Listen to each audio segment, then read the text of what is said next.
Number एक तो जो 8500 रुपये राहुल गांधी जी का जो बयान हम सब ने सुना है और जो टकाटक 8500 रुपये की बात थी, आज लोग उनको ढूंढ रहे हैं। संविधान का जो इशू उन्होंने उठाया कि संविधान बदल देंगे, कहीं ना कहीं लोग इसको भी अपने दिल पर ले रहे बात को और इससे भी गुमराह हुए। तीसरा विषय ये निकल करके आता है कि इस बार जो चुनाव रहा वो डायरेक्ट चुनाव था। चुनाव जीतने के फौरन बाद संगठन के ऊपर सवाल उठाया राविंदरजीत सिंह ने कि मुझे हराने की साजिश रची है। तो वो साजिश किसने रची? संगठन तो बहुत मजबूत है भारतीय जनता पार्टी का। किस स्तर पे होती है टिकट? बिल्कुल चुनाव के लास्ट मोमेंट पे होती है। जो जेब में टिकट लिए घूमते हैं, पहले भी लिए घूमते थे। लोकसभा चुनावों के बाद विधानसभा चुनावों का बिगुल बज चुका है। इस मुद्दे पर मेरे साथ बातचीत करने के लिए गुरुग्राम से भाजपा के जिला अध्यक्ष कमल यादव हैं।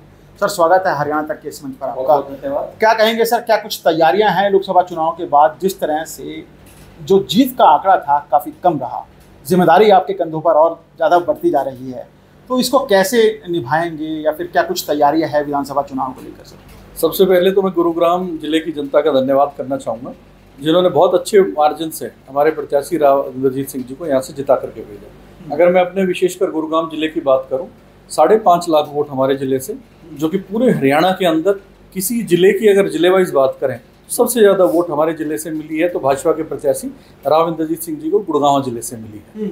और रही बात जीत की, तो निश्चित रूप से जीत में अंतर जरूर कम हुआ है, लेकिन हमारे जिले से बहुत अच्छे मार्जिन से वो जीते हैं, इसके लिए मैं धन्यवाद देता हूँ। सोहना से काफ़ी कम वोट मिला राविंदरजीत सिंह को, पटौदी से काफ़ी कम वोट मिला राविंदरजीत सिंह को। ये दोनों विधानसभाएं ऐसी हैं जो कि भारतीय जनता पार्टी का परंपरागत वोट बैंक थी।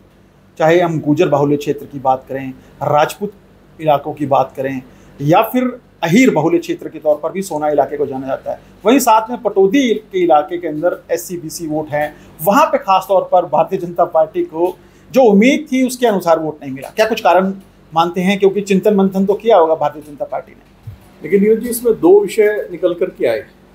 नंबर एक तो इस बार विपक्ष ने झूठ बोल करके, झूठी राजनीति करके और लोगों को गुमराह करने का काम किया। नंबर एक तो जो 8500 रुपये राहुल गांधी जी का जो बयान हम सब ने सुना है और जो टकाटक 8500 रुपये की बात थी, आज लोग उनको ढूंढ रहे हैं कि वो पैसे कब आएंगे, इस तरह गुमराह किया। दूसरा, संविधान का जो इशू उन्होंने उठाया कि संविधान बदल देंगे, कहीं ना कहीं लोग इसको भी अपने दिल पर ले रहे बात को और इससे भी गुमराह हुए। तीसरा विषय ये निकल करके आता है कि इस बार जो चुनाव रहा वो डायरेक्ट चुनाव था। कांग्रेस वर्सेस अलायंस वर्सेस और बीजेपी चुनाव था, इंडियन अलायंस और बीजेपी का चुनाव रहा, तो डायरेक्ट फाइट रही। अन्यथा क्या रहता है हमेशा कि कहीं बसपा का प्रत्याशी रहता है, कहीं JJP या अदर क्षेत्रीय दलों के कैंडिडेट जो है वो कहीं ना कहीं वो 1 लाख वोट के आसपास कवर करते हैं। इस बार हमने देखा जो JJP का जो कैंडिडेट था, जो तीसरे नंबर पे था, वो मात्र 12,000 वोट पे सिमट गया। तो कहीं ना कहीं जो फाइट थी वो डायरेक्ट रही। इस वजह से भी कहीं ना कहीं जो एंटी BJP वोट था वो कांग्रेस अलायंस को पड़ गया और जो हमारा वोट था वो हमें मिला। कई बार नेताओं के जो बयान होते हैं उनका खामियाजा निचले स्तर के जो कार्यकर्ता होते हैं, जिलाध्यक्ष होते हैं और भी जो संगठन के लोग होते हैं उनको भुगतना पड़ता है। क्या लगता है कि लोकसभा चुनाव से ठीक पहले जिस तरह की बयानबाजी राजपूतों को लेकर की गई, जिस तरह की बयानबाजी संविधान को बदलने को लेकर की गई, भारतीय जनता पार्टी के कैबिनेट स्तर के नेताओं ने ये बयानबाजी की, तो खामियाजा भुगतना पड़ा? कई बार नेता अति उत्साहित होकर के और बयान दे देता है और मंचों पर विशेषकर इस प्रकार के बयान दिए जाते हैं, लेकिन निश्चित रूप से कहीं ना कहीं इसका असर जनता के अंदर होता है। लेकिन जो राजपूत समाज की बात की, राजपूत समाज हमारा परंपरागत वोटर रहा है और मुझे लगता है कि उन्होंने इस बार भी बहुत अच्छे तरीके से वोट डाला है। 75,000 वोटों से मात्र चुनावी जीत हुई है राविंदरजीत सिंह की। चुनाव जीतने के फौरन बाद संगठन के ऊपर सवाल उठाया राविंदरजीत सिंह ने कि मुझे हराने की साजिश रची है। तो वो साजिश किसने रची? संगठन तो बहुत मजबूत है भारतीय जनता पार्टी का, दुनिया की सबसे मजबूत पार्टी के तौर पर जानी जाती है। देखिए, भारतीय जनता पार्टी का कार्यकर्ता 70-75 दिन चुनाव के अंदर लगा रहा और बहुत मजबूती के साथ में लगा रहा। दिन रात कार्यकर्ताओं ने मेहनत की है, उसी का परिणाम ये है कि बहुत अच्छे मार्जिन से गुड़गांव के अंदर जीत पाए। लगभग 3.25 लाख वोट का मार्जिन जो गुड़गांव जिले के अंदर से मिला है, तो मेरा कार्यकर्ता लगा रहा और बहुत कड़ी मेहनत के साथ में लगा रहा। और रही बात बयानबाजी की, तो निश्चित रूप से जिन्होंने विरोध किया है वो राव साहब को पता है और आने वाले समय में परिणाम भी उसके भुगतने पड़ेंगे उनको। आपसे डिस्कशन हुआ किसने विरोध किया राविंदरजीत का संगठन के तौर पर? क्योंकि उनका कहना था कि संगठन भारतीय जनता पार्टी के उस मजबूत और सशक्त संगठन की जीत नहीं है, ये मेरी अहीर ब्रिगेड की जीत है। तो क्या मानते हैं कि अहीर ब्रिगेड की जीत है? आप तो संगठन से जुड़े नेता हैं। नहीं, राव साहब ने मुझे शाबाशी दी है और बुला करके शाबाशी दी है, ऐसा नहीं है। और वो भी मानते हैं कि भारतीय जनता पार्टी का जो कार्यकर्ता है वो लगा रहा। हाँ, कुछ नेताओं की अगर वो कहते होंगे तो राव साहब अच्छी तरह जानते होंगे, और आप भी जानते हैं और हम भी जानते हैं। मुझे लगता है कि उस पर, इस मंच पर खुलकर बात नहीं करनी चाहिए हमें। हाँ। लेकिन वो पार्टी को भी पता है, उस पर संज्ञान लिया जाएगा। नहीं, तो आप तो जिला अध्यक्ष हैं, क्या आपने पार्टी आलाकमान तक ये बात पहुंचाई कि कहाँ भीतरघात हुआ और इस भीतरघात की वजह से कहीं ना कहीं शर्मिंदगी जरूर झेलनी पड़ी पटौदी में, बावल में, या फिर इनके साथ लगते विधानसभा क्षेत्रों में?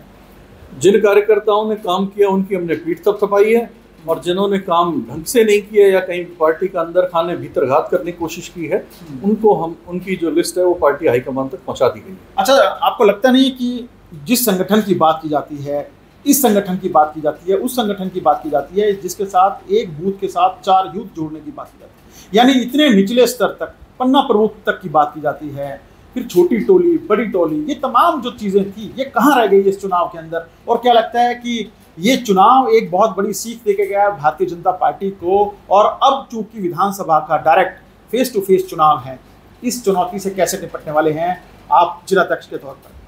देखिए, वोटर्स का मन भारतीय जनता पार्टी के साथ था, और निश्चित रूप से तभी हम जीत पाए हैं गुड़गांव की, अगर मैं विशेषकर बात करूं।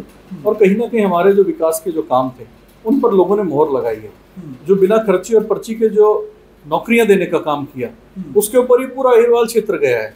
आपने देखा होगा भिवानी महेंद्रगढ़ लोकसभा की अगर हम बात करें, तो विशेषकर मैं दक्षिणी हरियाणा की अगर मैं बात करता हूँ, जहाँ बच्चों को बिना खर्ची और पर्ची की नौकरी मिली है, तो वहाँ धर्मवीर जी को उस क्षेत्र में बढ़त मिली, और जबकि उनके अपने एरिया से वो हार करके आए हैं, और दक्षिणी हरियाणा में जो महेंद्रगढ़ जिला है उसमें वो जीत करके निकले हैं। तो कहीं ना कहीं जो भारतीय जनता पार्टी के अच्छे काम थे उनको लोगों ने स्वीकार किया है, और उसी के मुद्दों पर लोगों ने वोट भी किया है। अच्छा, अगर आप महेंद्रगढ़ भिवानी लोकसभा में पर्ची और खर्ची की बात कर रहे हैं, तो क्या लगता है कि गुड़गांव के अंदर जो वोटर्स का रुझान कम था भारतीय जनता पार्टी की तरफ, जो सरकारी अस्पताल की दुर्दशा है, इंफ्रास्ट्रक्चर की दुर्दशा है, बदहाल रोड व्यवस्था है, या फिर हर रोज जो जाम से जूझना पड़ता है, मानसूनी बारिश में जिस कदर शर्मनाक स्थिति का सामना करना पड़ता है, ये तमाम बड़े मुद्दे रहे। रोजगार की बात करें, बेरोजगारी की बात करें, सोना में एलिवेटेड फ्लाईओवर बना जरूर, लेकिन सोना रोड के आसपास के रहने वाले जो इलाके हैं वो भी जाम से जूझ रहे हैं, या फिर जो इस एलिवेटेड फ्लाईओवर का जो फायदा मिलना चाहिए था बादशाहपुर को, भूमसी को, इसके साथ लगते ही ग्रामीण इलाकों को, वो नहीं मिल पाया। और तभी जो ये वोट बैंक है किसका है? कांग्रेस की तरफ। देखिए, 2014 से पहले के गुरुग्राम को आप देखिए और 2014 के बाद देखिए, हम लोग सब यहीं पैदा हुए हैं, हम सब लोग यहीं घूमते हैं, हम यहीं बड़े हुए हैं, और हमने देखा है 2014 से पहले गुड़गांव की क्या स्थिति थी। गुड़गांव एक बिल्कुल स्टक हो गया था, बिल्कुल।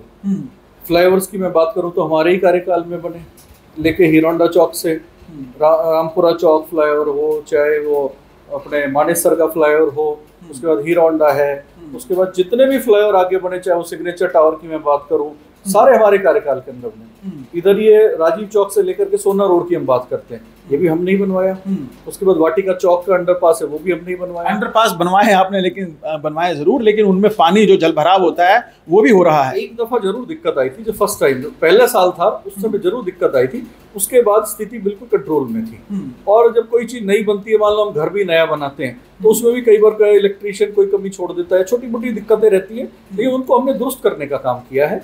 और उसके बाद भी मुझे नहीं लगता कि कोई बहुत ऐसी स्थिति कहीं रही होगी। बादशाहपुर विधानसभा की बात करना चाहूंगा मैं। बादशाहपुर विधानसभा में भारतीय जनता पार्टी के कई नेता, कई दिग्गज, कई पूर्व मंत्री लाइन में हैं। पूर्व मंत्री राव नरवीर भी इस बार ताल ठोकने में लगे हैं कि चुनाव लड़ूंगा, राव नरवीर चुनाव लड़ेगा, ऐसे बयान देने में लगे हैं। दूसरी तरफ एक नेता हैं जो कि 42,000 BPL कार्ड बनवाने का दावा कर रहे हैं। एक तरफ आप भी ताल ठोकने में लगे हैं कि कमल यादव बहुत वक्त से ये इंतजार कर रहा है कि मुझे भी पार्टी एक बार मौका दे और मैं इस विधानसभा चुनाव से पार्टी की सेवा कर पाऊँ। तो क्या लगता है कि इस बार आपकी चुनौती और कड़ी होने वाली है, परीक्षा और कड़ी होने वाली है इन दिग्गजों के बीच में? देखिए, पार्टी डिसीजन लेती है टिकट्स का, और बहुत से नेता तो मैंने ऐसे भी देखे जो जेब में टिकट लेकर के घूम रहे हैं। लेकिन मैं भारतीय जनता पार्टी का कार्यकर्ता हूं और वर्षों से भारतीय जनता पार्टी के साथ काम कर रहा हूं। मुझे पता है कि कब टिकट डिक्लेयर होती है और किस सिर पे होती है। टिकट बिल्कुल चुनाव के लास्ट मोमेंट पे होती है। जो जेब में टिकट लिए घूमते हैं, पहले भी लिए घूमते थे, उनकी जेबें कट गई है। और आने वाले समय में आप देखेंगे कि निश्चित रूप से जो पार्टी फैसला करेगी वो पार्टी लोगों के हित में फैसला करेगी, पार्टी के लिए जो अच्छा होगा उस हित में फैसला करेगी। किन मुद्दों को लेकर अगर कमल यादव को टिकट मिलती है तो किन मुद्दों को लेकर बादशाहपुर इस विधानसभा में जाने वाला है, प्रदेश की सबसे बड़ी विधानसभा के तौर पर जाने जाती है? निश्चित रूप से विकास के मुद्दे को, विकास को आगे बढ़ाएंगे। जो क्षेत्र के अंदर जो समस्याएं बची हुई हैं उनको बिल्कुल दुरुस्त करने का काम करेंगे, उनको ठीक करने का काम करेंगे और लोगों के लिए जितना हमसे भरसक प्रयास होगा उनकी लाइफस्टाइल को सुधारने के लिए ठीक करेंगे। और जो आपने पीले कार्ड की बात करी, मैं कोशिश करूंगा कि अगर मुझे मौका मिलता है मेरे कार्यकाल के अंदर तो एक भी पीले कार्ड का जो व्यक्ति है वो आपको दिखाई नहीं देगा, उसकी आय इतनी हो कि उसको पीला कार्ड बनवाने की जरूरत ना पड़े। पूरे बादशाहपुर विधानसभा क्षेत्र में बोर्ड लगे हुए हैं, हर गांव में कोई भी ऐसा व्यक्ति आपको नहीं मिलेगा जिसको रोजगार ना हो, जिसके पास, और वो अपनी अच्छी लाइफस्टाइल के अंदर मिलेगा। मैं ये चाहूंगा, मैं तो ईश्वर से प्रार्थना करता हूँ कि पूरे बादशाहपुर नहीं, पूरे हरियाणा के अंदर भी कोई ऐसा व्यक्ति खड़ा होकर न कहे कि मुझे पीले कार्ड की जरूरत है। और ऐसी ही उम्मीद मुझे माननीय मुख्यमंत्री नायब सिंह सैनी जी से भी है कि आने वाले समय में वो प्रदेश के अंदर इतना सौहार्द, इतना अच्छा काम कर देंगे, रोजगार दे देंगे लोगों को कि किसी को पीले कार्ड बनवाने की जरूरत नहीं पड़ेगी। अच्छा, आपने कितने पीले कार्ड बनवाए? मैंने पीला कार्ड एक भी नहीं बनवाया। जिनको जरूरत है सरकार देखती है, हमारा तो ऑनलाइन सिस्टम है, जो गरीबी रेखा से नीचे हैं, जिनको जरूरत है वो ऑटोमेटिक अपने आप बन जाते हैं। ये ऑनलाइन सिस्टम है तो फिर एक नेता क्यों दावे कर रहा है कि 42,000 पीले राशन कार्ड खासतौर पर बादशाहपुर विधानसभा में सिर्फ उसने बनवाए? देखिए, ये तो वो नेताजी बता पाएंगे कि भाई पीले कार्ड उन्होंने किस तरह से बनवा दिए, क्योंकि ये तो ऑनलाइन सिस्टम है। और क्या नाम है, जिसको जरूरत होती है, मैंने कहा ना, हमारे यहाँ परिवार पहचान पत्र है, परिवार पहचान पत्र के हिसाब से उसमें इनकम भी दिखाई जाती है। तो इनकम जिसकी कम होती है वो अपने आप ऑटोमेटिकली बनता है पीला कार्ड। माननीय मनोहर लाल जी की इतनी अच्छी स्कीम है, इसमें किसी को वाई लूटने की जरूरत नहीं है। ये अगर किसी को क्रेडिट जाता है तो माननीय मनोहर लाल जी को जाता है। कांग्रेस ने तो आवेदन लेने शुरू कर दिए हैं तमाम जो विधानसभा से संबंधित उम्मीदवार हैं, तो क्या भारतीय जनता पार्टी की रणनीति है, क्या आवेदन लिए जाएंगे, सर्वे कराया जाएगा जिस स्तर के ऊपर कांग्रेस काम कर रही है? जो लोग चुनाव की इच्छा रखते हैं या चुनाव लड़ना चाहते हैं उनकी तैयारी अपने आप दिखती है, उनको आवेदन करने की जरूरत नहीं रहती। वैसे मैंने देखा है, जैसे मैं जिलाध्यक्ष बना, मैंने देखा है कि लोग जिलाध्यक्ष बनने के बाद साइन बोर्ड लगवाते हैं, ये आज ये पद है मेरे पास, साइन बोर्ड लगवा लिया, ये लगवा लिया। मैंने कभी अपना कोई साइन बोर्ड नहीं लगवाया, ना कभी विजिटिंग कार्ड बनवाया, क्योंकि जब मैं पब्लिक के बीच में नेता हूं तो मेरा घर सबको पता होना चाहिए। आज कमल यादव का घर पूरे हल्के को, पूरे जिले को पता है कि यहाँ दफ्तर है, यहाँ घर है, क्योंकि मेरे यहाँ लोगों का आना जाना रहता है। मैंने ना कभी साइन बोर्ड लगवाए, ना कभी विजिटिंग कार्ड बनवाया।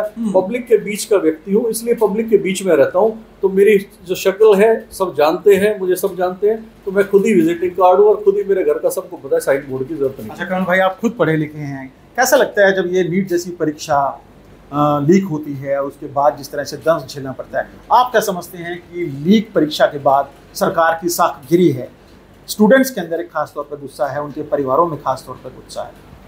देखिए, पिछले दिनों जो हुआ वो दुर्भाग्यपूर्ण रहा और निश्चित रूप से माननीय मुख्यमंत्री जी ने इस पर संज्ञान भी लिया और पूरे देश के अंदर इस प्रकार की कहीं भी ये घटना नहीं होनी चाहिए थी। और इसके ऊपर सरकार बिल्कुल मजबूती के साथ में कार्रवाई कर रही है और जिन लोगों ने ये इस तरह का गलत काम किया उनको बख्शा नहीं जाएगा, उन पर कठिन से कठिन जो भी उन पर सजा होगी उनको दी जाएगी।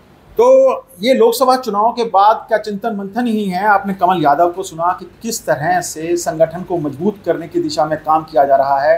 लोकसभा चुनाव के बाद एक सीख जरूर मिली है कि जो जमीनी स्तर के कार्यकर्ता हैं उनको भी पार्टी के साथ जोड़ा जाए। बिल्कुल, विधानसभा चुनाव की तैयारियां भारतीय जनता पार्टी की तरफ से शुरू कर दी गई है। भारतीय जनता पार्टी अपना चुनाव लड़ना पहले से ही शुरू कर देती है।